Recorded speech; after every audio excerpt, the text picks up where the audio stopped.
भगवान ब्रह्मदेव ने भगवान शंकर के शिवलिंग को जानने के लिए झूठ बोल दिया था। भगवान विष्णु से कहा कि आप पाताल में जाइए भगवान शंकर का चरण जानने के लिए, और मैं आकाश में जाता हूं। एक ऊपर की ओर बढ़ते गए, एक नीचे की ओर बढ़ते गए। भगवान विष्णु को भगवान शंकर के चरण नहीं मिले। भगवान ब्रह्मा जाते गए जाते गए जाते गए जाते गए जाते गए जाते जाते जब ब्रह्मदेव को लगा कि भगवान का सिर नहीं मिल रहा, शंकर भगवान का शीश नहीं मिल रहा, तो ब्रह्मा जी के मन में ये भाव प्रकट हो गया, सिर क्यों नहीं मिल रहा, कारण क्या है।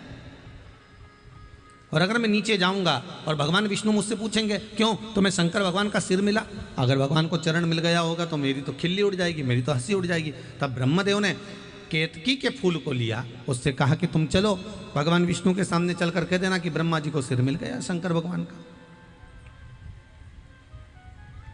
केतकी का फूल बोला मैं झूठ क्यों बोलूं, मेरे झूठ बोलने का फल क्या मिलेगा। तो कहा अगर तुम झूठ बोलोगे तो देवताओं पे तुम्हें चढ़ाया जाएगा, तुम्हें सुगंधित बनाया जाएगा। ठीक है। सामने से गौ माता निकल कर जा रही थी, गाय को रोक लिया, ए गौ माता रुको रुको जरा। ब्रह्मा जी ने गाय को रोका, क्या बात है। गौ माता कहने लगी बोलिए क्या बात है ब्रह्मदेव। ब्रह्मा जी कहते हैं तुम हमारे संग नीचे चलो और मृत्यु लोक में चलकर भगवान विष्णु के सामने कह देना कि ब्रह्मा जी को भगवान शंकर का सिर मिल गया, सिर मिल गया।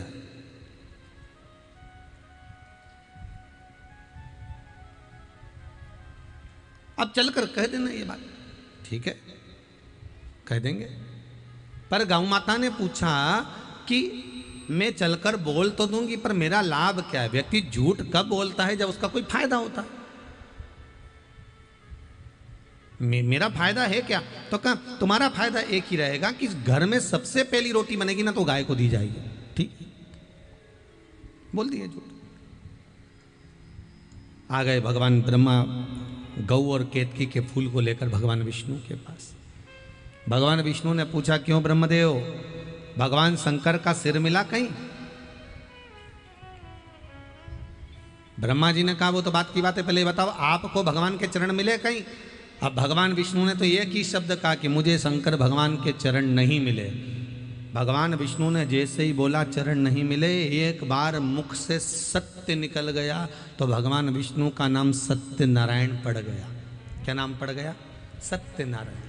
एक बार मुख से सत्य निकला और सत्यनारायण नाम पड़ गया।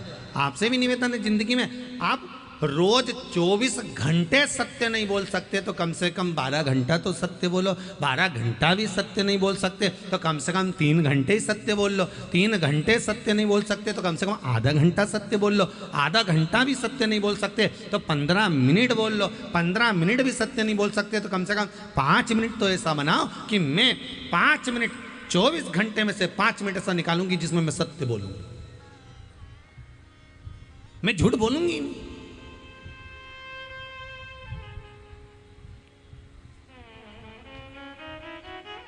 पर वो सत्य निकले तब तो।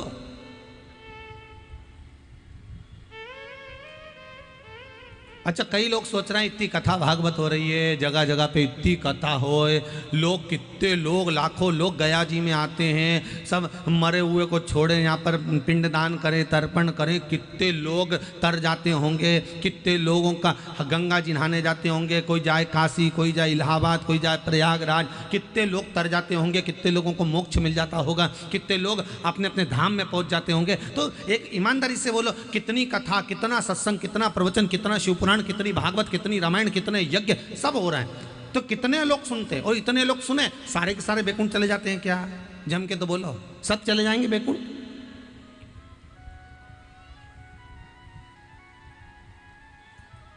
जब ज्यादा कथाएं होने लगी, खूब प्रवचन होने लगे, खूब यज्ञ होने लगे, दान पुण्य होने लगे, तो देवताओं में भी हलखलबली मच गई। देवताओं ने मन में विचार करा क्या हो रहा है कि बहुत कथा भागवत सत्संग चल रही, क्या होगा, लोग मरने के बाद बैकुंठ आ रहे हैं, पूरा बैकुंठ भरा गया, नरक पूरा खाली पड़ा। तब भगवान ने कुछ ऐसी कृपा करी, यमराज से विनती करी और यमराज से कहा कोई ऐसा यंत्र का निर्माण करो जिस पे व्यक्ति दिन भर में कम से कम 50 बार तो झूठ बोल दे, ऐसे यंत्र का निर्माण करो। तब यमराज ने कहा चिंता मत करो, मैंने एक व्यक्ति की बुद्धि बिगाड़ दी है, उसने मोबाइल का निर्माण कर दिया है, जिसकी जेब में मोबाइल रहेगा वो दिन भर में 50 बार तो झूठ बोलता रहेगा। बस तो यमराज ने कहा तुम चिंता मत करो, इन सब के नरक भेजने का ठेका मैंने ले लिया। ये कितनी कथा सुन ले, कितना ही भजन कर ले, कितना ही दान कर ले, कितना ही पुण्य कर ले, कितना ही सत्कर्म कर ले, जेब में अगर मोबाइल है और जैसे ही किसी का फोन आया क्यों रे कहाँ है, तो क्या दुकान पे नहीं था, घर पे था। घर पे क्यों तो दुकान पे क्यों तो के कथा में क्यों तो के बाजार में क्यों तो के वहाँ दिन भर झूठ बोले। भगवान भी किया अब काम ठीक है, अब मरने वाले नरक ज़्यादा जा रहा है, अब स्वर्ग खाली हो गया, नहीं तो हमको टेंशन हो गया था, सारा स्वर्ग भरा गया था, करें क्या। तो मोबाइल का नाम मोबाइल नहीं है, इसका नाम है यम यंत्र। क्या नाम है इसका?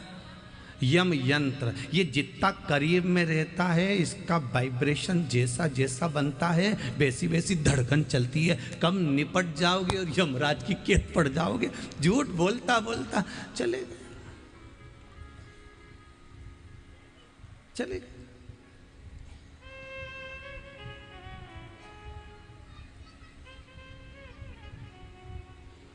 अंतिम बिंदु में भी परमात्मा याद नहीं आता। अच्छा, कई लोग सोच के बैठे हैं हम मरेंगे तब राम कहेंगे, तो क्या कब राम कहोगी? जब हमारा बुढ़ापा आएगा तब।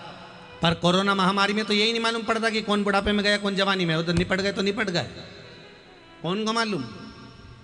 नहीं, अभी हमारा समय आएगा ना जब हम जब भगवान का भजन करेंगे और के लोग कहते हैं और बड़े बड़े ताव में कहते हैं, अकड़ में कह देते हैं मेरा समय आन दे तब मैं बताऊंगा हूँ क्या, तू मुझे जानता क्या है, मेरा समय आन दे तब मैं बताऊंगा। अरे ऐसी तीननबाजी में कि मेरा समय आन दे, मेरा समय आन दे। और एक दिन छाती में दर्द हुआ, हॉस्पिटल ले गए, डॉक्टर ने कह दिया इसका समय आ गया, इसका समय आया। तब समझ में आया कि समय आना तो इसको कहते हैं। इसलिए कभी अकड़ में मत कहो कि मेरा समय आन दे तब बताऊंगा, मेरा समय आन दे। भगवान ऐसा समय किसी का नहीं लाए दादा, मालूम पड़े निपटी जाए न तेरा पिंडा नीचे बन जाए, कोई मतलब का नहीं। तुम ऊपर नीचे सारा घर का लोग नुक्ती और सेव खाए, पूड़ी सब्जी भजिया रायता सब निपटाए, और तुम्हारे लिए फोटो लगा के कंडा जला के उनमें घी शक्कर छोड़ दी जाए, खाते रहो घी शक्कर। बस क्या मतलब?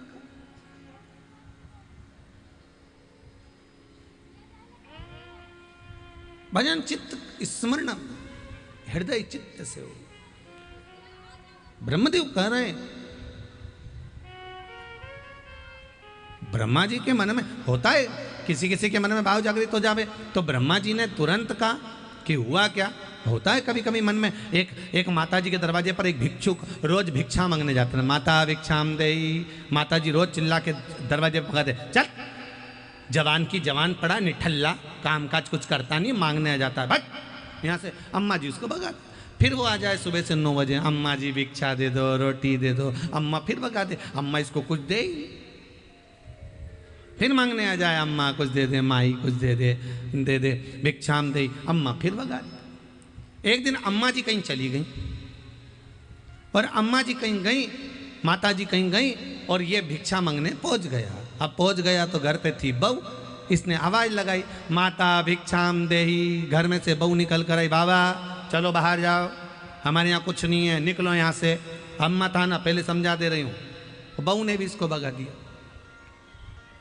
अब बहू ने भगाया, महाराज जी जा रहे थे, भिक्षा मांगने वाला भिक्षुक, मई से सामने से अम्मा जी आ रही थी, माता जी ने पूछ लिया महाराज जी को देख के, क्यों रे कहाँ से आ रहा है? वो बोला माता जी आपके घर से ही आ रहा हूँ। अच्छा फिर क्या हुआ? तुम्हारी बहू मिली थी, उसने कुछ दिया है क्या? नहीं, भगा दिया। इतने में तो माता को गुस्सा आया, चोटी बांध के बोली, वो भगाने वाली कौन होती है? भिक्षुक को लगा इन दोनों की लड़ाई में आज तो कुछ मिल ही जाएगा, पक्का हो गया। इन दोनों की लड़ाई में आज तो मुझे कुछ मिलेगा, ये पक्का है। वो बहू कौन होती है भगाने वाली तुमको? तुम चलो मेरे साथ, अब भी चलो, अब भी चलो। अब तो भिक्षु कितना खुश, 2 महीने से मांगने जा रही है तो कुछ नहीं मिला, आज जरूर इन दोनों की लड़ाई होगी तो मिल जाएगा। और माता जी बोली वो भगाने वाली होती कौन है? तुम चलो मेरे साथ,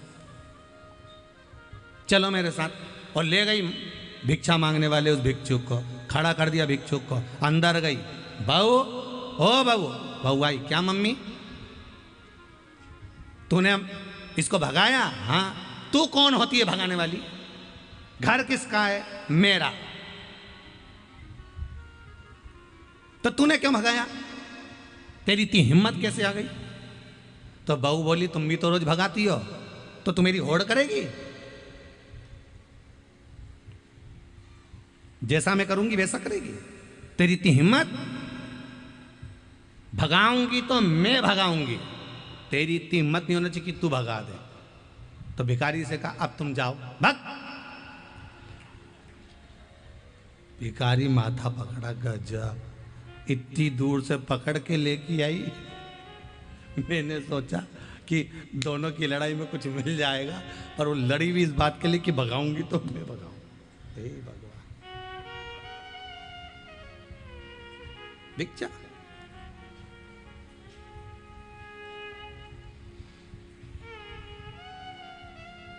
ब्रह्मदेव, आपको चरण नहीं मिला? नहीं, भगवान विष्णु ने सत्य कह दिया।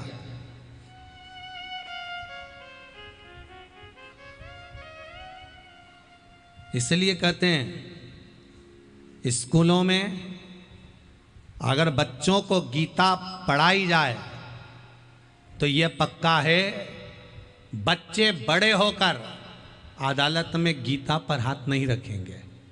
गीता पर हाथ वो ही रखता है जिसने बचपन में गीता नहीं पढ़ी होती है।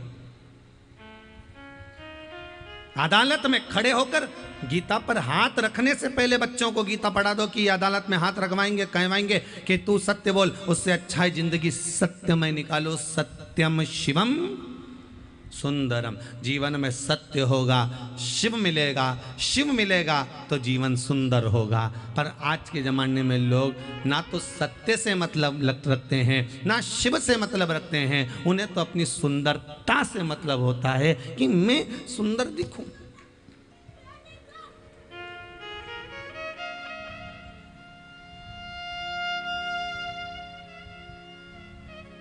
बाहर की सुंदरता से दुनिया के लोग प्रसन्न हो सकते हैं, पर भगवान शंकर कभी बाहर की सुंदरता से प्रसन्न नहीं होगा। भगवान प्रसन्न होगा भीतर की सुंदरता से। भगवान को बाहर की सुंदरता नहीं चाहिए, भगवान को भीतर की सुंदरता चाहिए। अब मालूम पड़े मन तो सुंदर नहीं,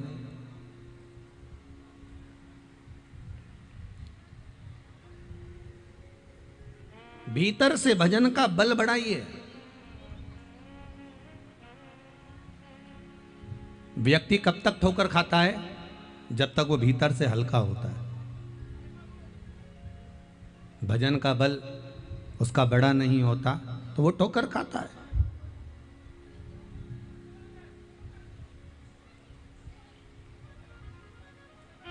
भीतर से भजन का बल बड़ा हुआ होना चाहिए। और जब भजन का बल भीतर से बड़ा हुआ होगा तो सुख का अनुभव अपने आप हो जाए।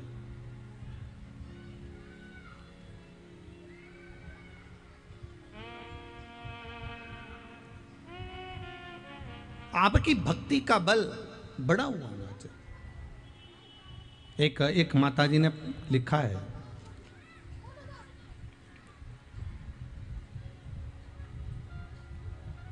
गायत्री कुमारी जी हैं कोई, उन्होंने लिखा है, गुरुदेव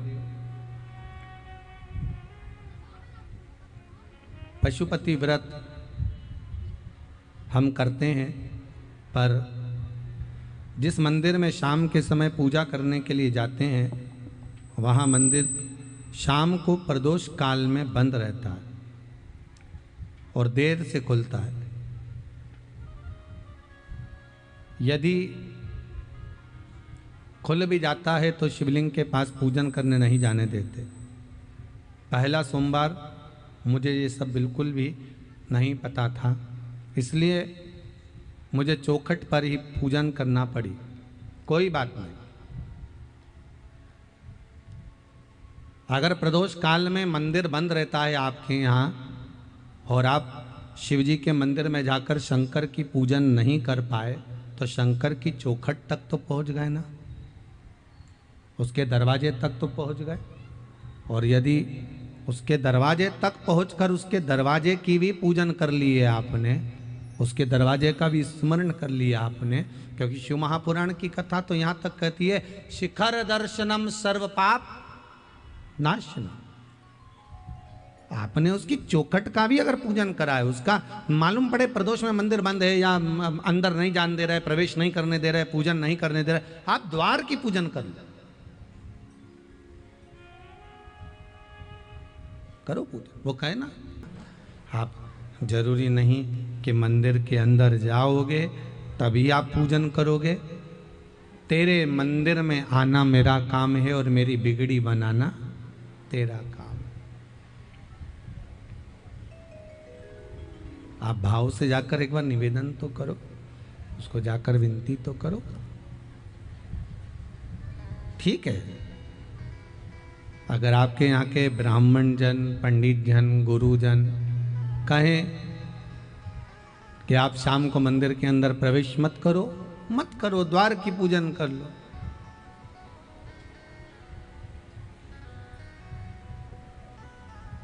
अगर द्वार की पूजन भी मना करें तो शिखर का दर्शन कर कर बाहर बैठकर शिखर की भी पूजन कर सकते। बहुत,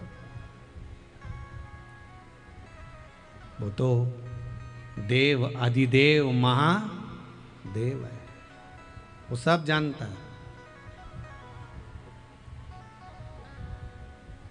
दिल से अगर रिझाया है तो वो सब जान जाए। ब्रह्मा जी कह रहे हैं, मेरे को भगवान शंकर का शिवलिंग का सिर मिला है, नहीं मानो तो केतकी के फूल से पूछो। केतकी के पुष्प से पूछा, क्या ब्रह्मा जी को सिर मिला? हाँ, केतकी के फूल ने झूठ बोल दिया। फिर वही वाली बात आ गई, गीता बचपन में पढ़वा दो तो अदालत में गीता पे हाथ रखना नहीं पड़ेगा।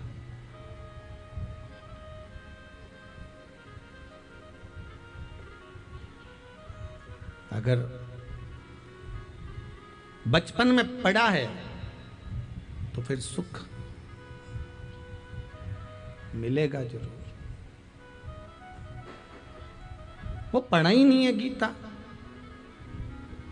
झूठ बोल दिया केतकी का फूल। केतकी के फूल ने कहा कि भगवान ब्रह्मदेव को सिर मिल गया। शिवलिंग में से आकाशवाणी हो गई और शिवलिंग में से आकाशवाणी हुई कि ये केतकी का फूल झूठ बोल रहा है।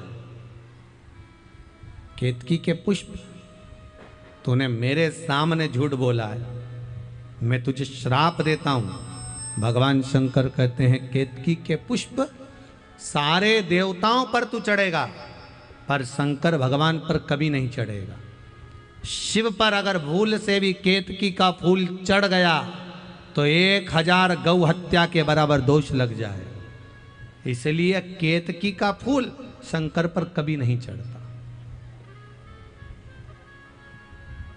सारे वृक्षों की पत्ती आप भगवान को चढ़ा सकते हो पर केतकी का फूल नहीं चढ़ा सकते।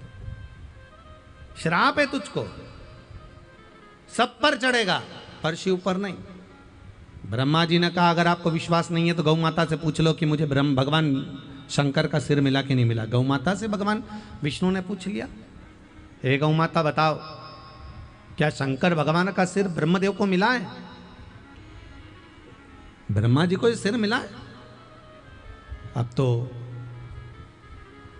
गौ माता ने कह दिया, नहीं नहीं नहीं नहीं, ब्रह्मा जी को भगवान शंकर का सिर मिला है शंकर भगवान के मस्तक का दर्शन ब्रह्मदेव ने करा है, तब तो भगवान शंकर की आकाशवाणी फिर शिवलिंग में से हो गई, ये गौ माता झूठ बोल रही है,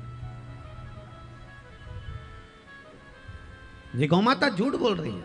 ए गौ माता, मैं तुझे श्राप देता हूं, तेरा पूरा शरीर पूजा जाएगा पर तेरा मुख अपूज्य माना जाएगा। तूने झूठ बोला, गाय का पूरा शरीर पूज्य है पर गाय का मुख अपूज्य है। हिंदू धर्म में सारे दान आगे से होते हैं, पर हिंदू धर्म में एक दान ऐसा है जो पीछे से होता है, वो गौदान है, गाय की पूंछ पकड़कर करना पड़ता है। हिंदू धर्म में सारी परिक्रमा आगे से होती है, पर हिंदू धर्म में एक परिक्रमा ऐसी है, गौ माता की परिक्रमा, जो पीछे से चालू होकर पीछे विराम होती है। पूंछ पे से चालू होगी और पूंछ पे आके विराम होगी, आगे से चालू ही नहीं होती। तूने झूठ बोला। और आप सब तो गया नदी के तट पर रहते हो, फाल्गु के तट पर रहते हो, आप लोगों को तो मालूम होगा कि गौ माता ने 2 बार झूठ बोला था, एक शिव जी के सामने और एक सीताराम सरकार के सामने। जिस समय पर दशरथ जी महाराज पिंड लेने के लिए आए,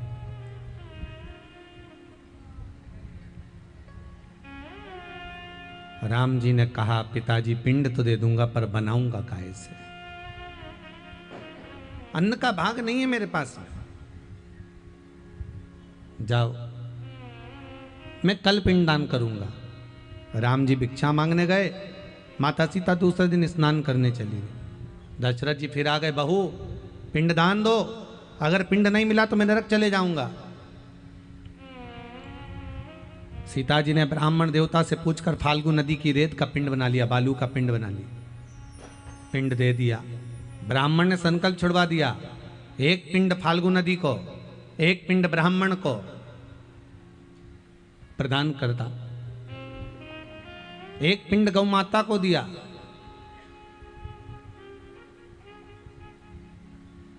जहां जहां ब्राह्मण देवता ने पिंड छुड़वाए, सब जगह पर पिंड का दान दिया गया।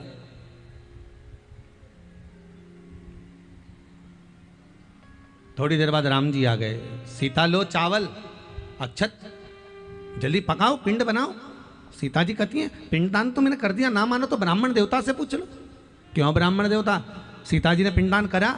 ब्राह्मण देवता ने मन में सोचा, बालू रेत का पिंड दिया, फाल्गु की रेत का बालू का पिंड दिया, क्या मेरा पेट भराएगा, क्या मेरे बच्चों का पेट भराएगा? तो ब्राह्मण देवता ने कह दिया, राम जी सीता जी ने कोई पिंडदान नहीं करा। ब्राह्मण झूठ बोल दिए, सीता जी ने श्राप दे दिया। ब्राह्मण देवता, तुमने पिंडदान करवाया, तुमने संकल्प करवाया, तुम झूठ बोलते हो, मैं तुम्हें श्राप देती हूं, तुम कितना भी जोड़ लेना तुम्हारी हमेशा कमी ही पड़ेगी।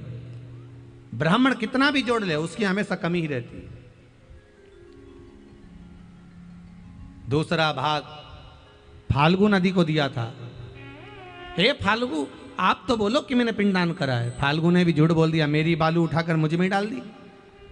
ऐसा कोई पिंडदान होता है? फाल्गु ने झूठ बोल दिया। फाल्गु कहती है, राम जी सीता जी ने कोई पिंडदान नहीं करा, माता जानकी ने श्राप दे दिया है। फाल्गु नदी, मैं तुझे श्राप देती हूं, जब तक तुझे खोदे नहीं तब तक तुझ में पानी निकले नहीं, तेरा पानी तेरे अंदर छुपा होगा। फाल्गु को श्राप दिया।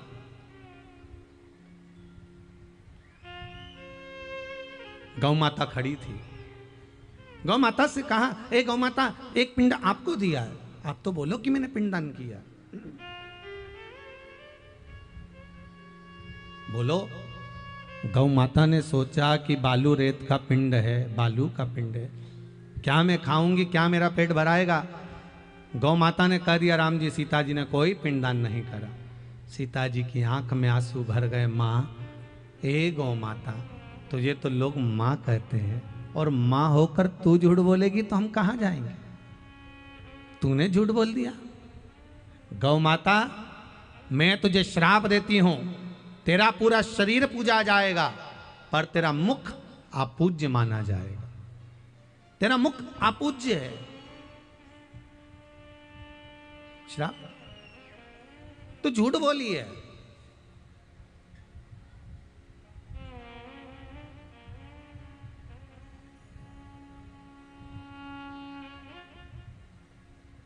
गाय किसी बर्तन को मुख लगा देती है तो उस बर्तन को 7 बार मांजना पड़ता है, 5 दिन गंगा का जल भर के रखना पड़ता है, 3 बार अग्नि में तपाना पड़ता है, फिर गंगा जल भरना पड़ता है, फिर गाय का वो बर्तन अपने काम में ले सकते हो पर भगवान की सेवा में नहीं। झूठ बोली है। एक झूठ बोलने वाले का अश्र क्या हो सकता है, वो देखिए आप शिव महापुराण की कथा में विचार करिएगा। दिन भर में हम कितने झूठ बोलते हैं। ब्रह्मा जी गाय को देखकर बाद में बोले ब्रह्मदेव, ब्रह्मा जी ने कहा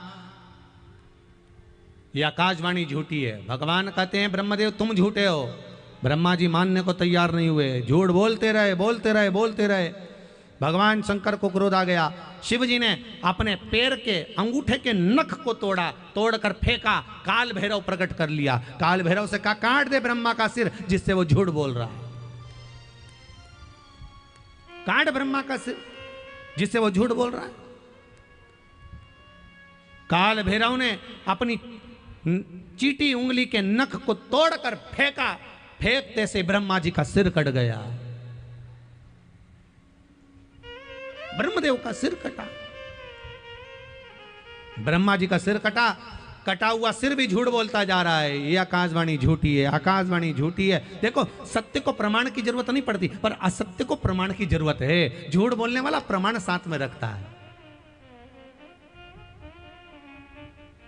असत्य को प्रमाण चाहिए, सत्य को प्रमाण नहीं चाहिए।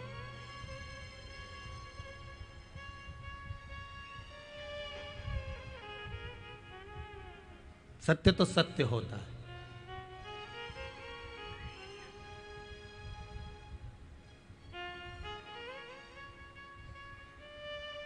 अब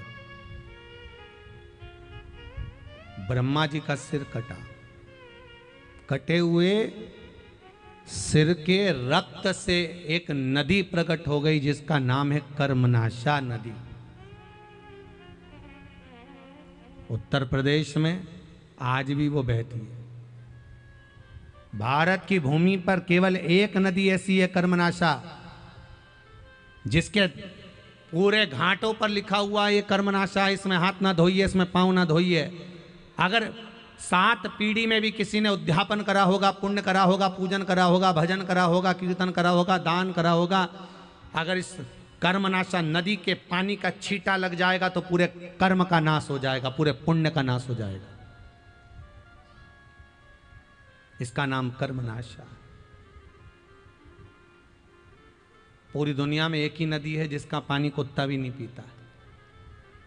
कौन सी नदी? जम के बोलो जरा। कर्मनाशा, जिसका पानी कुत्ता भी नहीं पीता। कुत्ते को किसने ज्ञान दिया कि कर्मनाशा है, पानी पी ले रे, पर कुत्ता भी पानी नहीं पिए। यह कर्मनाशा है, कर्मों का नाश कर देती है। इसका स्पर्श नहीं होना चाहिए।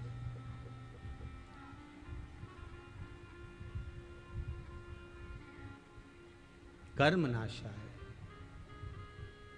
महाराज, ये नष्ट करने वाले एक झूठ।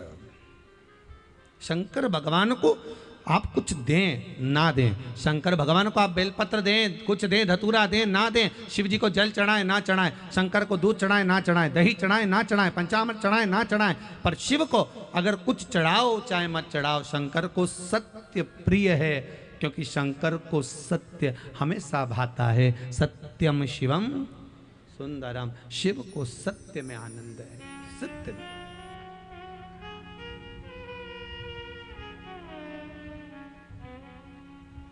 सत्य बोलो ना। पर आज के जमाने में अगर व्यक्ति सत्य बोल देना तो घर भी टूट जाएगा ही होगा।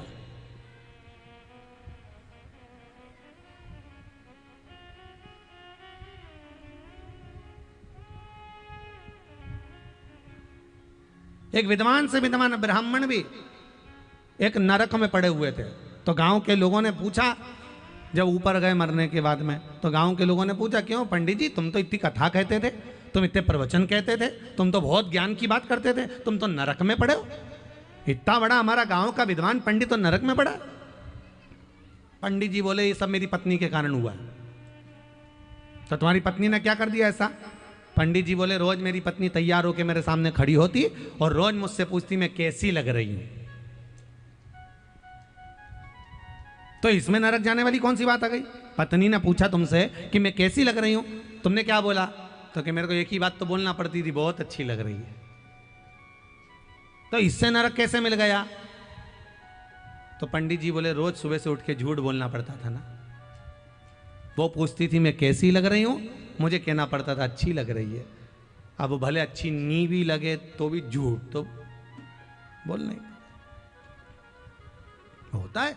एक पत्नी तैयार होके आई और तैयार होके आके पति जा रहा था ऑफिस दुकान, इसने आते से ही पूछ लिया क्यों जी मैं कैसी लग रही? अब पति ने आज सोच लिया था सत्य बोल के मानूंगा, चाहे कुछ भी हो जाए आज झूठ नहीं बोलूंगा, सत्य बोलूंगा। और इसने आते से पूछा क्यों मैं कैसी लग रही? पति बोला ऐसी लग रही जैसे हरी घास में भैंस चल रही। अब बेचारा डायरेक्ट तो बोल नहीं सकता तो चुप। अब पत्नी इसका मुंह देख रही, पति इसका मुंह देख रहा। पति ने मन में सोचा विवाद खड़ा हो उससे अच्छा अपन तो ऑफिस चलो। इन्हें अपना बैग उठाया, टांगा, बुलेट की चाबी ली और जो चला। तो ये तो चला, पीछे पीछे जगदम्बा धड़धड़ाती हुई ऑफिस में पहुंच गई। ऑफिस में धड़ धड़ कर ऑफिस में। अच्छा, इस कथा को हम बस यहीं पे रोक देते हैं। तो एक दो बार लोगों ने पूछा ऑफिस में फिर हुआ क्या था? हमने कहा वही हुआ जो महिषासुर का हुआ था। अब इसके सिवा क्या हुआ? उसके बाद तो फिर आरती हुई होगी, अम्बे तुए जगदम्बे काली, जय हो सिर घाटी वाली, हम सब उतारे तेरी आरती, तेरे घर के बहु बच्चों पे भीड़ पड़ गई भारी। हे मां, अब इसके बाद होगा क्या? महाराज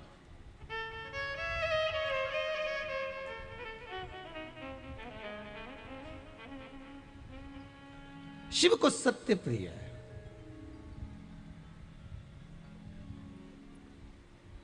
बहुत प्रिय है शिव को सत्य।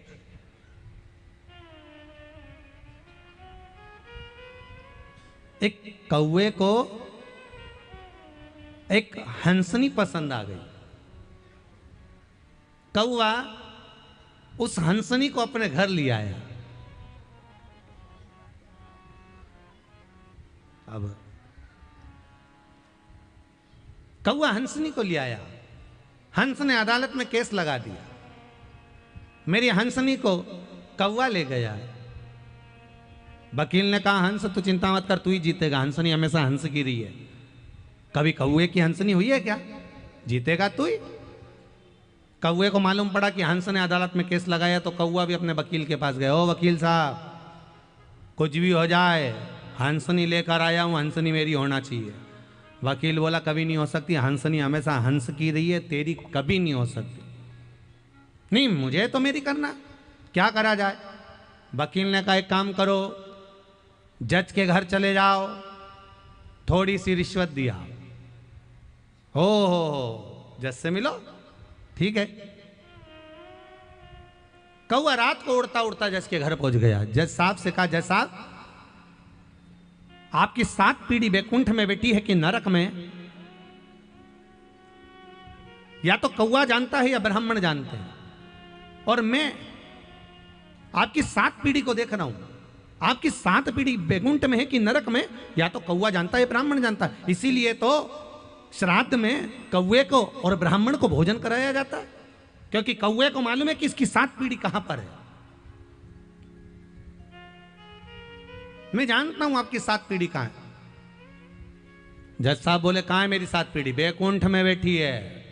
और सुनो जज साहब, अदालत में आपने मेरा एक काम कर दिया, कुर्सी पे बैठकर बस हंसनी को मेरी बना दिया। मैं वचन देता हूं, जीते जी आपकी 7 पीढ़ी के दर्शन कराऊंगा। पक्का है, वचन देता हूं। जज ने सोचा एक काम करना है और 7 पीढ़ी दादा परदादा परदादा परदादा सब देखने को मिल जाएंगे बैकुंठ में, इससे बढ़कर सुख और क्या होगा। दूसरे दिन अदालत में सुनवाई हुई, निर्णय दिया। जज साहब ने सुनवाई का निर्णय दे दिया कि हंसनी हंस की नहीं है, हंसनी कौवे की है। पूरी अदालत त्राही त्राही करने लगी, हंस रोने लगा, हंसनी रोने लगी। ये कहाँ का निर्णय जज ने दे दिया, मुझको कौवे की बना दिया। रो रही है, आंखों से जल बह रहा।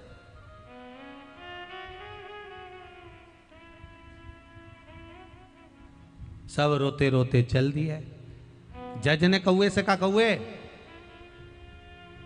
मैंने अपना काम कर दिया, हंसनी को तेरा बना दिया, अब तू अपना काम कर, मेरी 7 पीढ़ी से मुझे मिलवा। कौवा कहने लगा, चलो जज साहब मैं आगे आगे चलता हूं, तो मेरे पीछे पीछे चलो। कौवा उड़ा, जज पीछे पीछे गाड़ी लेकर चला।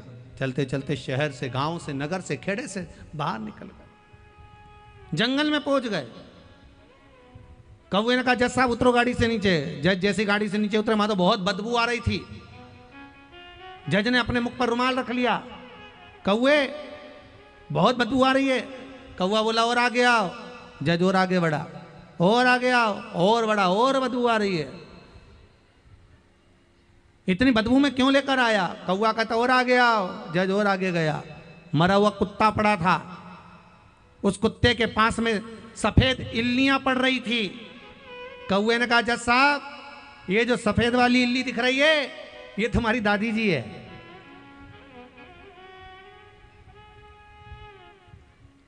जज साहब, और उसके पास में जो काला वाला कीड़ा दिख रहा है, वो तुम्हारे पिताजी हैं। और उसके पास में जो इल्ली दिख रही है, वो तुम्हारे परदादा जी हैं।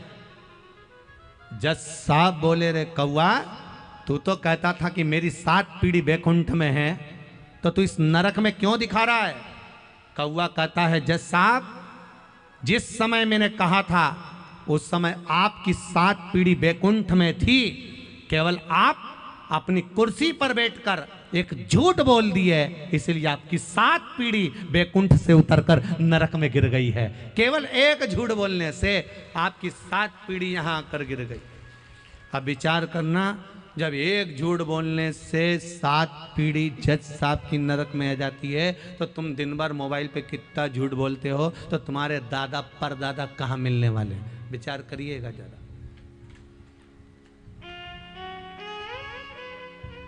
विचार करो।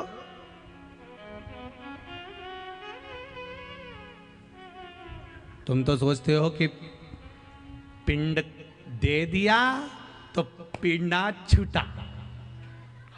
लोग पिंड दे की तो पिंड छुड़ाते हैं। पिंड देने का मतलब क्या? कि किसी के मरने के बाद जो पिंड दे रहे हो, पिंड छुड़ाने के लिए तो दे रहे हो कि इसका पिंड छूट जाए, इससे मेरा पीछा छूट जाए, तो पिंड दान कर दो। 12 पिंड, 13 पिंड, 16 जो देना है पिंड दान कर दिया। 13, 6 मसीका, 12 मसीका सब दे दिया, लो हमारा पिंड छूट। पर हमारा पाप, हमारा पुण्य हमारा कभी पीछा नहीं छोड़ता, कभी नहीं छोड़ा।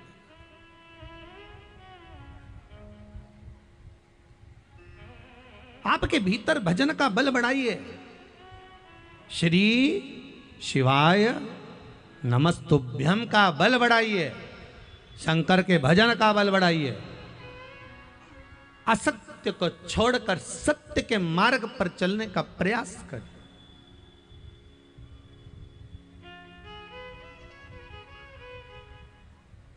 सत्य के मार्ग पर चलिए। जिंदगी में अगर कोई वस्तु छुपाई ना जाए, कोई बात छुपाई ना जाए और सत्य प्रमाणित कर कर बता दिया जाए, हाँ साहब ये सामान ऐसे लिया, हाँ साहब ये मकान ऐसे लिया, हाँ साहब ये प्लाट ऐसे लिया, हाँ साहब ये पुष्प ऐसे आया, हाँ साहब ये फल ऐसे आया, हाँ साहब ये स्नेह ऐसा है, हाँ साहब मेरे प्रेम ऐसा है, हाँ साहब ये क्रम ऐसा है। बताओ सत्य बताने में क्यों पीछे उठते हो? सत्य को छुपाना नहीं है, सत्य को दबाना नहीं है। सत्य जब छुपने के बाद सामने आता है तो व्यक्ति को नष्ट कर देता है, बर्बाद कर देता है। सत्य जब छुपकर सामने आएगा तो व्यक्ति को बर्बाद कर, इसलिए सामने प्रकट करते चलो। साफ सत्य यह है, राम नाम सत्य है, सत्य की प्रमाणता ये सत्य प्रबल है। कई लोगों की आदत होती है, डॉक्टर के यहाँ दिखाने गए बेटे को और पास में उसका दोस्त खड़ा रहता है। अब डॉक्टर बेटे से पूछ रहा है तुम्हें तकलीफ क्या है, तो दोस्त कह रहा है पेट दुख रहा है इसका। फिर डॉक्टर साहब ने पूछा तुम्हारा नाम क्या है, तो दोस्त बोला भेरू है। फिर डॉक्टर ने पूछा कितने दिन से दुख रहा है, तो दोस्त कह रहा 4 दिन हो गया। 4 दिन हो गए।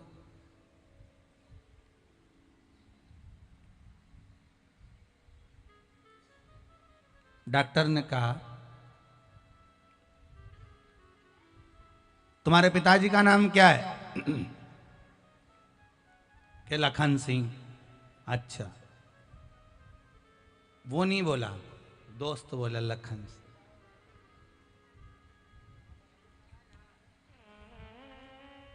डॉक्टर ने पूछा तुम इनके पिताजी का नाम बता रहे हो कि अपने पिताजी का? नहीं, पिताजी का इनके ही बता रहा हूं। अच्छा, बीमारी इन्हीं की बता रहा हूं। अच्छा,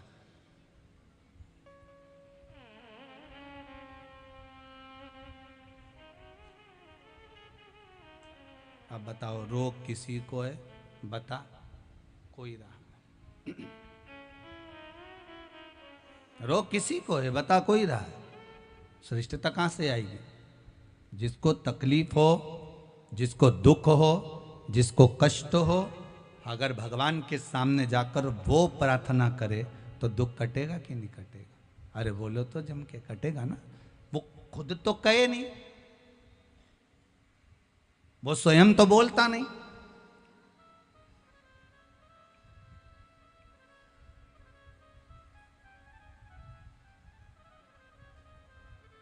कई लोग सोचते हैं हम अगर दान कर देंगे, पंडित जी को हमने ये दे दिया, ब्राह्मण को हमने ये दे दिया, साधु को हमने ये दे दिया, संत को हमने ये दे दिया, तो हमारा दुख कट गया। दुख कटा मान रहे हैं, पर थोड़ा सा कटा। पर अगर तू दान दे, पुण्य कर, संकीर्तन कर, सत्संग कर, तुझा मन पड़े जो दे, पर साथ में भगवान का नाम तो ले। नाम ले नहीं रहा और के दुख कट जाए, तो ऐसा कहां कट जाए? सीता जी के हाथ का भोजन क्यों नहीं करना चाहते हो? राम जी ने पूछा। तो देवऋषि नारद बोले बात ऐसी है कि इन्होंने द्वादशी के दिन माता सीता के पल्लू से तुलसी का पत्ता टूट गया था। द्वादशी। ओहो,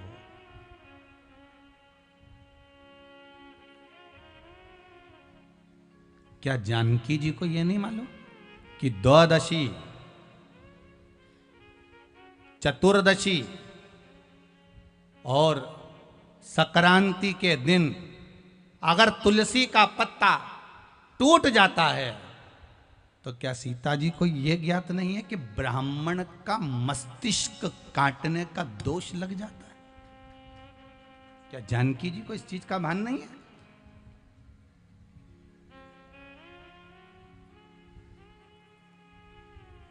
कौन कौन सी तिथि बताइए, जम के बोलते जाओ। द्वादशी, चतुर्दशी और संक्रांति। महाराज, अगर जानकी जी को इस चीज का भान होना चाहिए, ब्राह्मण की हत्या का दोष, ब्राह्मण के शीश कटने का दोष तक लग जाता है। देवऋषि नारद कहते हैं आपको मालूम नहीं, कार्तिक के महीने में अगर एक आंवले के वृक्ष की पत्ती का नोचन किया जाता है तो भगवान विष्णु के शीश कटने का दोष लगता है।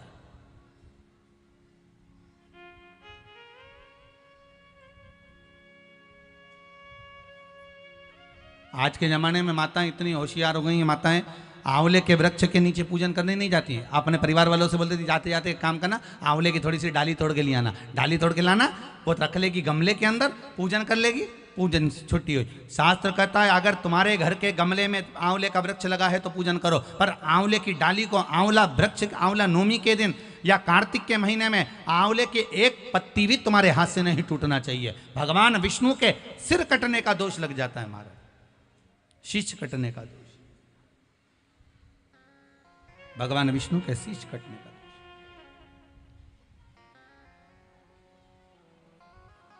जानकी मैया, सीता जी की आंख से अश्रु बह रहे, माता जानकी की आंखों से आंसू बह रहे हैं, माता सीता की नेत्रों से जल बह रहा है।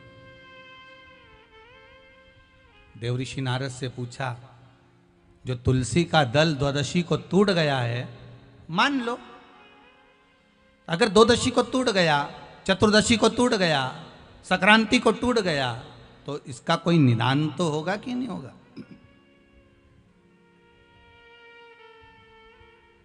भगवान देवऋषि नारद ने कहा, ब्रह्म हत्या हो जाए,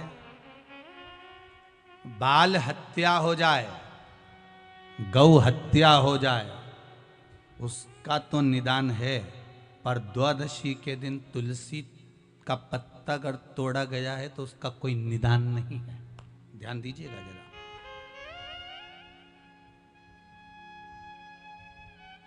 उसका कोई निदान नहीं।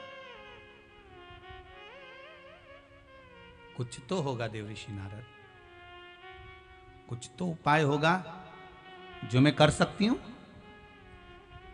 देवऋषि नारद ने कहा, एक उपाय हो सकता है कि मैं कहूं कि ये दान करोगे तो ये हो जाएगा, मैं कहूं कि ये पुण्य करोगे तो इससे ये दोष मिट जाएगा, मैं कहूं कि ये व्रत रख लो तो इससे ये दोष मिट जाएगा, तो ये तो नहीं हो सकता। हाँ, इतना जरूर हो सकता है, जो तुलसी का पत्ता आपके पल्लू से नीचे टूट कर गिरा है उसको आप जोड़ दीजिए, उसको वापिस डाली पर लगा दो। तो देवऋषि नारद से सीता जी ने पूछा, वो पत्ता कैसे लग सकता है? जो टूट गया वो लगेगा कैसे?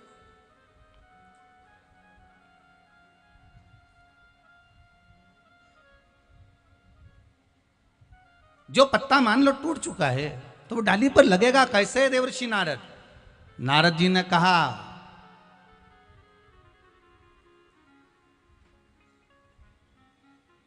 आपने अगर पति की सेवा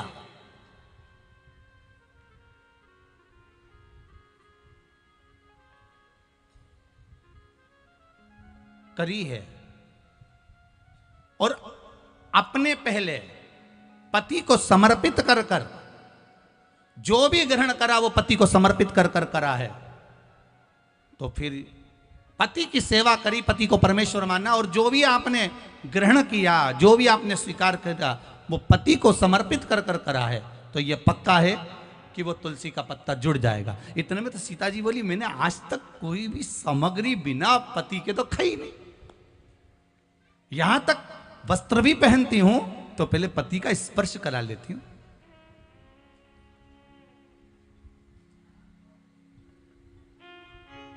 कोई आभूषण धारण करती हूं तो पति का स्पर्श करा लेती हूं। तो फिर सीता जी की कथा चल रही है, तुम्हारी नहीं हो। आज के जमाने में तो तुम ठेले पे जाके कब गोलगप्पा खा के आ जाओ पति को ही नहीं मालूम है, कब पानी पूरी निपटाया हो। क्या बोलते इधर? पानी पूरी, पानी बतासा, क्या बोलते उसे? वो पानी भर के गाते हैं, पानी पूरी, गुपचुप। हाँ, गुपचुप तो हैदराबाद में भी बोलते हैं, जैसे ही मुंह में गुप आदमी चुप, उसके बाद आवाज ही नहीं निकलती।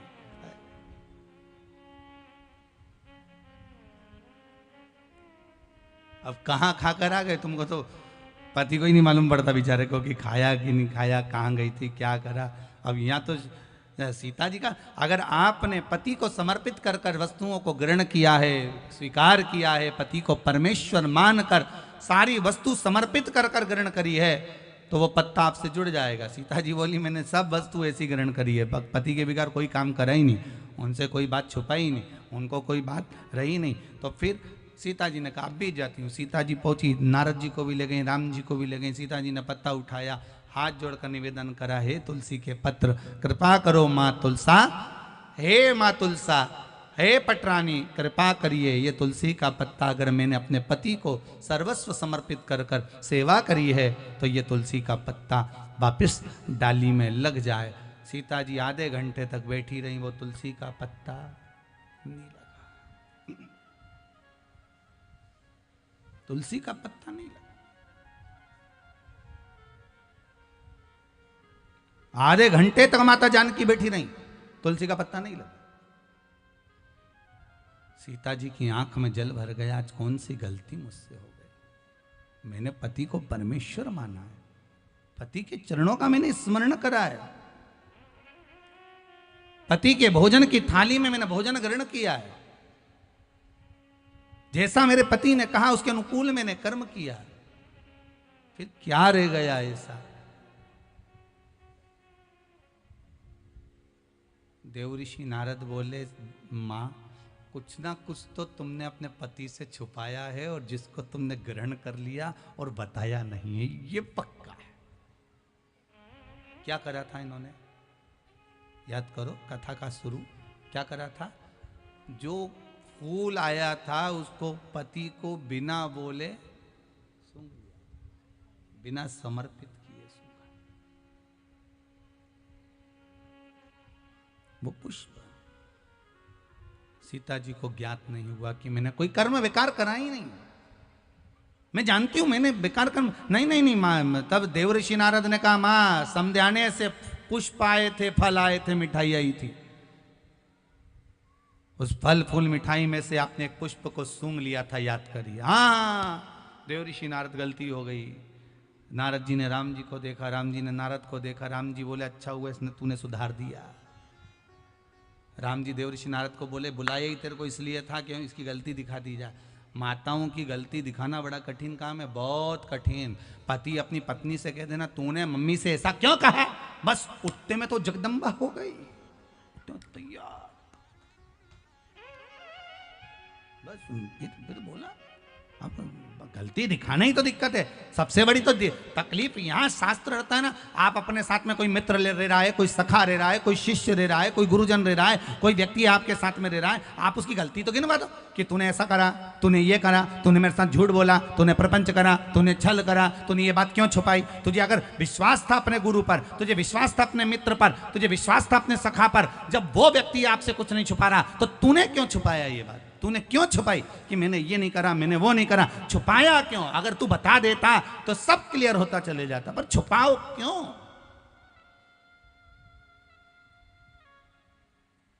क्यों छुपाओ।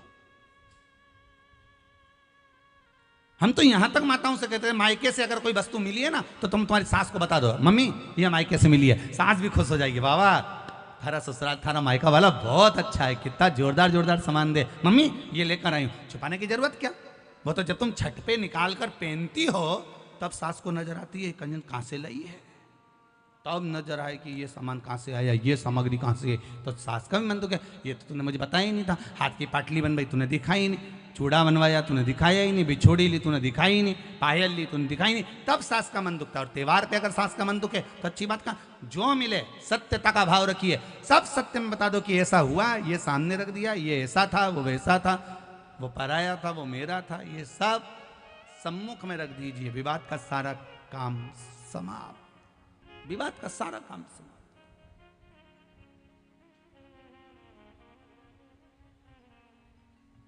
विवाद हम उत्पन्न करते हैं।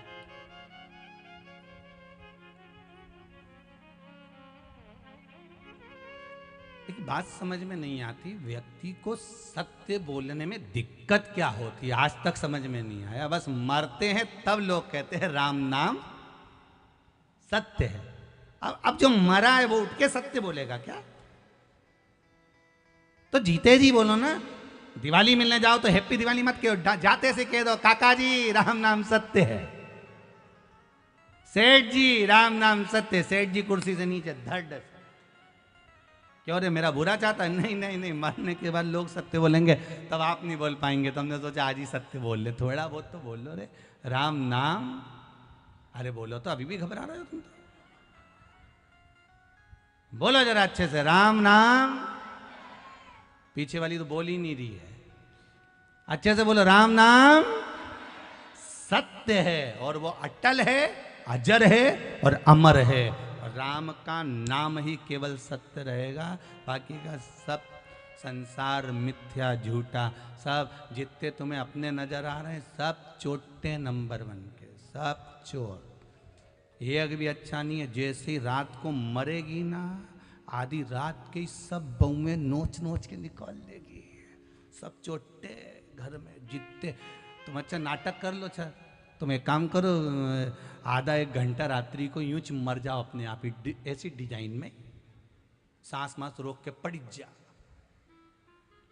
और बहुन आएगी थोड़ी देर देखेगी, अम्मा अम्मा अम्मा आई, अम्मा अम्मा। वो सोचे कि मर गई है तो थोड़ी देर तो आंख में आंसू आएगा, उसके बाद देख ले कि अंगूठी अच्छी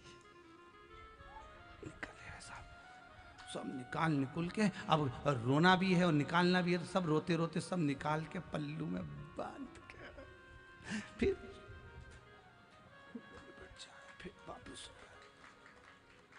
वापिस कितने चोटों के बीच में रहना पड़ता है। सबसे बड़े चोर होते हैं अपने, दूसरा कोई नहीं चोर है, सब अपने। रात को मरे, सुबह तक सब गायब। और सवेरे रोने भी बैठेंगे तो ऐसे ही कोई बैठ जाएंगे, अपने अपने पतियों से कह देंगे मेरा सिर बहुत दुख रहा, रात को खूब रोई, समोसा पोया लिया, थोड़ा खा पी के रहूंगी। मालूम पड़े समोसा पोया आया, फिर थोड़ा बहुत के बच्चों के लिए लिया, मैं नहीं खाऊंगी, बच्चे खा लेंगे। 10 बजे तक ले जाएंगे टोकरी को, बुढ़िया को 10 बजे तक ले जाएंगे, बुढ़ी अम्मा को चल जा। और बाजार से सब सामान ला लुआ के इन्होंने रात के बच्चों को खिलाने के बहाने खुद समोसा खा गई, इडली सांभर सब निपटा गई। फिर आके रोने बैठी, संसार के लोग इतने लूटे। बावारी दुनिया मतलब की, दुनिया में किसी का कोई नहीं। और किसका? माता सीता के संग हजारों सखी, जब हरण हुआ तब कोई नहीं। वावारी दुनिया मतलब की, दुनिया में किसी का कोई नहीं। कौन किसका है? सुख के साथी हजारों थे, जब दुख पड़ा तब कोई नहीं। वावारी दुनिया मतलब की, दुनिया में किसी का कोई नहीं। सब अपने नजर आते हैं, मेरा है ये, मेरा है ये, मेरा है। आखिरी में कोई किसी का नहीं। कौन किसका? कहा कितना सुंदर भाव का है। तन पिंजरे को छोड़ कहीं, तन पिंजरे को छोड़ कहीं, उड़ जाए ना प्राण परिंदा रे। भज राधे गोविंदा रे पगले, भज राधे गोविंदा। तन पिंजरे को छोड़ कहीं, उड़ जाए ना प्राण परिंदा रे। भज राधे गोविंदा रे पगले, भज राधे गोविंदा।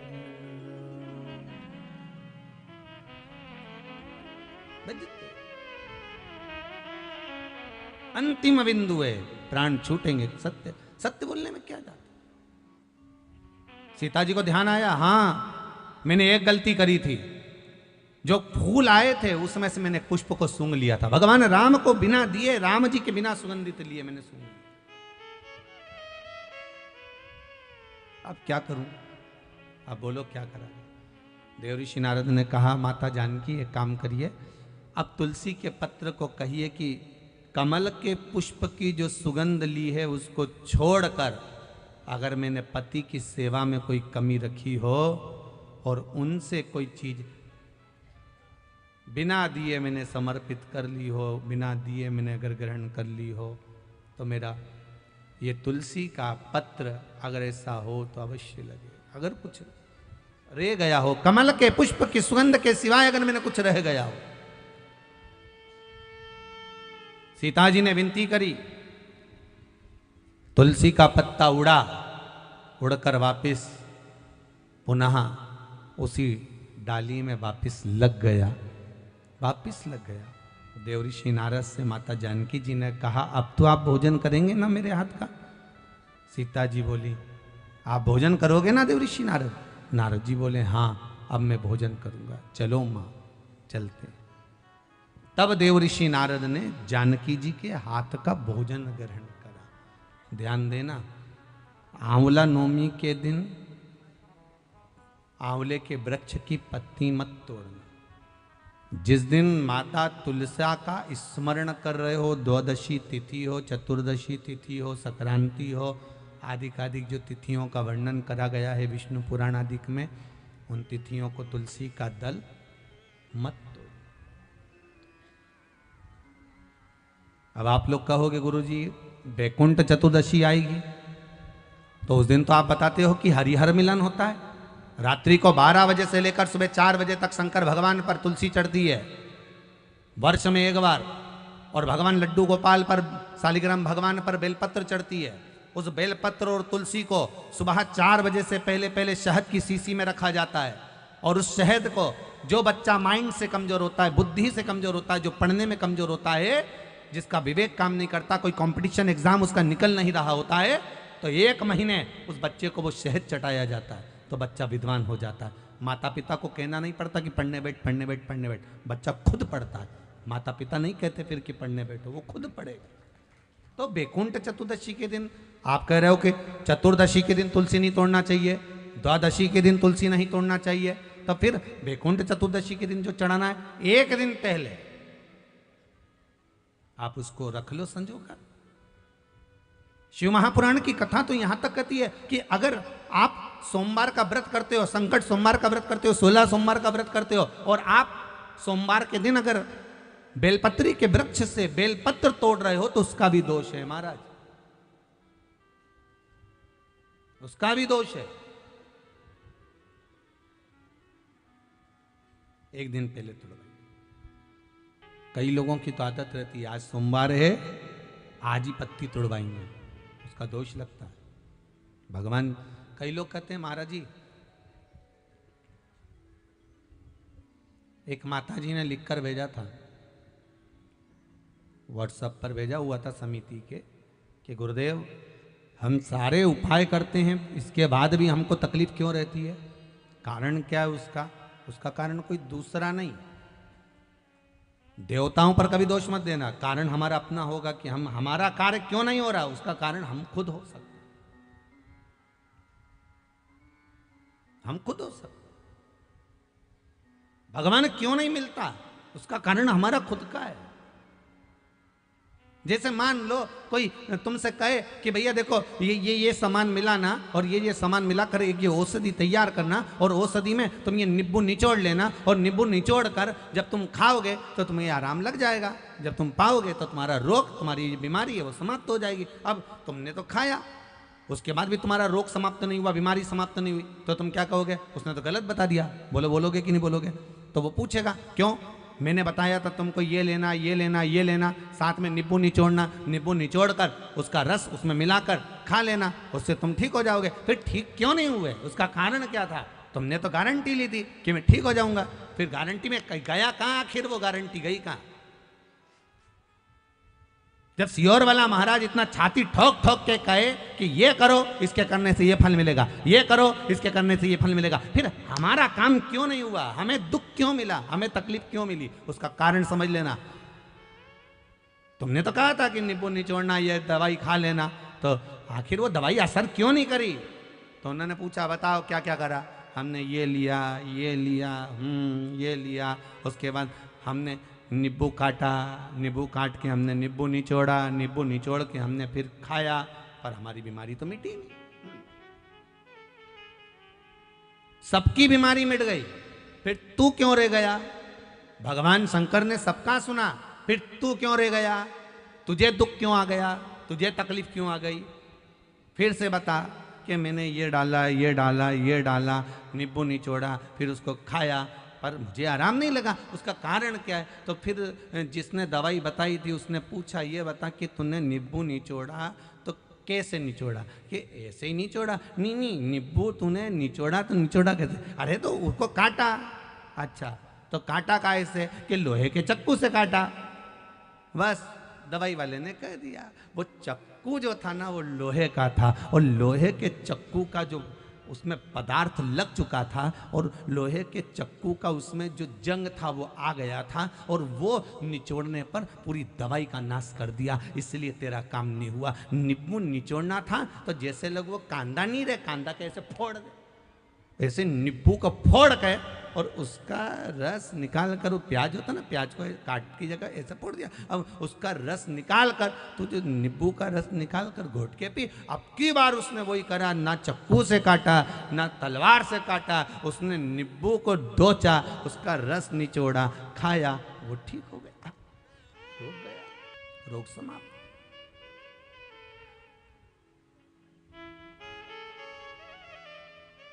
अब गलती इसमें बताने वाली की थी क्या?